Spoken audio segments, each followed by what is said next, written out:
Yeah. Ses yükselir rap. Süratli giriş. Ses yükselir. Ses yükselir. Ses yükselir. Yeah. Qayda qanun kağız ve həyat oldur. Sözüm kəsərli bıçaq, yalanla tox quşur. Dünya dönür pulun üstə, vicdan yorğundur. Yuxarı tox, aşağı aç, balans pozğundur.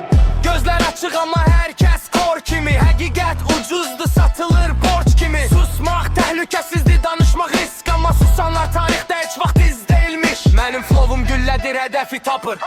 Sözüm sərt, reallıq filtri dağıdır.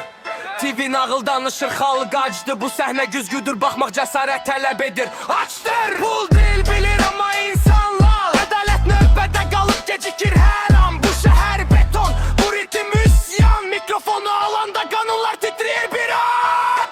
Qaqa çoxaldıqca səsim böyüyür. Bastırmaq istədikcə alov körüklənir. Bu rap trend deyil, bu vəziyyətdir. Küçə yazır, mikrofon yalnız vasitədir. Mən bir səsən, arxamda min nəfər. Susturulan hər kəs bu bitə dirilər. Sözüm tərsdir, amma düzdür yolum.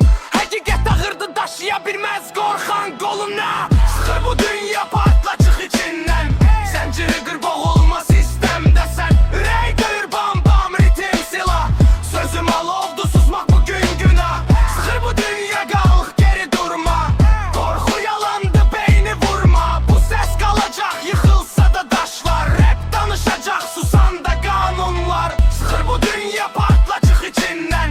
Zənciri qır, boğulma sistemdə sən. Ürək döyür, bam bam, ritim silah. Sözüm alovdur, susmaq bugün günah. Sıxır bu dünya, qalx geri durma.